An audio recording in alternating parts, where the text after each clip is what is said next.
Geographically speaking, ladies and gentlemen, Sri Lanka is but a dot in the Indian Ocean. It is a dot, but it is a most significant dot in the Indian Ocean. I say this why India is situated immediately north of Sri Lanka. Sri Lanka is an island situated the southernmost tip of the Indian Ocean. It is a country that is at the gateway of India. India has a market of 1.2 billion people. Sri Lanka enjoys a free trade agreement with India. Pakistan and Sri Lanka have free trade agreements. Between these two countries, Sri Lanka has a market of 1.7 billion people with a free trade agreement in place. We're negotiating under President Sirisena's directive and about to conclude free trade agreements with both China and with Singapore. In this context, Sri Lanka is ideally located for any investor. Look at Sri Lanka's positioning geographically. Where is it? It is right in the middle between east and west. This positioning has throughout history allowed Sri Lanka great benefits of trade and development even in ancient times. Arab settlers, Chinese travelers, they all came to Sri Lanka. If you take Sri Lanka's positioning today, under President Sirisena's leadership, we enjoy the GSP Plus concessions that allow us to export to Europe at concessionary rates. Anyone investing in Sri Lanka gets the benefit of that.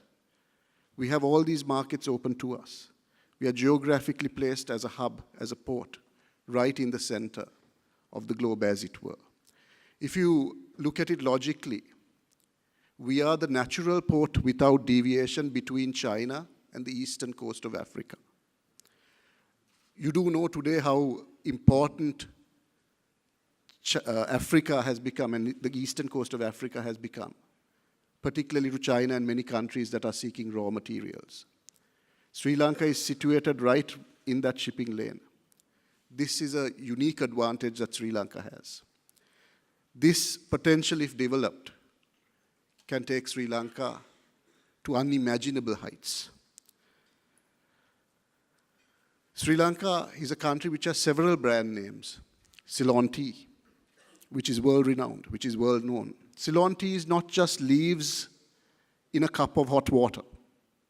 Ceylon Tea is an experience. Its color is rich and beautiful. It's an amber color. Its flavor is unique to the palate. Its aroma is pleasant to the senses. If you consider not only Ceylon tea, but Ceylon cinnamon, why does Ceylon enjoy 85% of the world market of cinnamon? Ceylon cinnamon is not cassia, the other kind of cinnamon which is sold by some other countries as cinnamon. Cassia contains toxins. Cinnamon of Ceylon, the Ceylon cinnamon has been tested and recognized to be of immense health benefit and of a different variety in taste, in fragrance, and in health benefits. Ceylon cinnamon is unique. Not only Ceylon cinnamon, when you take the gemstones of Ceylon. Ceylon is the only other country apart from Brazil that has so many natural varieties of gemstones and semi-precious stones. If you take the Ceylon blue sapphire, its rich blueness is bluer than any other blue. Look at a Ceylon blue sapphire under light. It shimmers. Its blue is radiant. It is a natural gemstone found in Sri Lanka. The Ceylon ruby, which is a rich pigeon blood red, faces only competition from the Myanmar ruby. We have excellent gemstones. We have excellent potential in the jewelry trade as well. In the garment trade, Sri Lanka does exceedingly well, but it has potential to develop even further. In the tourism trade, Sri Lanka has started booming. Sri Lanka is a country, unfortunately, which was plagued by a terrible war for 30 years. This war has ended. It ended some years ago, and under President Sirisena's guidance and dynamic leadership, the country is emerging like the proverbial phoenix out of the ashes. Our tourism industry is growing year by year. This is why it makes it a unique opportunity for someone to invest now in the tourism trade that is developing. In the presentations that were shown, they mentioned Sri Lanka's wildlife. But what they did not say was, of the wildlife that we have, the elephants, leopards, bears, peacocks, crocodiles, all that was shown. But we have 22 endemic species of birds. Those birds are found nowhere else but in Sri Lanka. We have species of animals that are found nowhere in the world but in Sri Lanka, like the hog deer of Sri Lanka, which is found in one particular area near Galle in Sri Lanka. If you consider Sri Lanka's biodiversity, it is so rich, it is almost unimaginable. Sri Lanka does exceedingly well today with peace having been brought in. President Sirisena has done much to further reconciliation in our country, and he continues to do so. But we also require at this stage foreign investment coming in. And we require our friends to look at Sri Lanka. And one of our friends, and one of our close friends, is the government of Qatar. And we invite you on this occasion. There is already a memorandum of understanding that has been signed between our chambers of commerce. Let it not just be a memorandum of understanding. Let it become something more practical and tangible. Let us do something about it. There is also an investment, an IPP, an Investment Promotion and Protection Agreement. What is the use of an IPP if investment is not there? So let us sit together and let us bring about investment between our two countries and promotion of trade between our countries. I think that is sure a way to strengthen the friendship that we already have.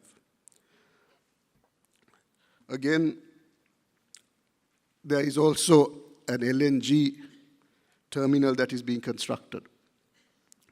And your expertise in that sphere is undoubted. And we invite you on this occasion to bid in the competitive tender. We are quite confident that you will do well. So we invite you on this occasion.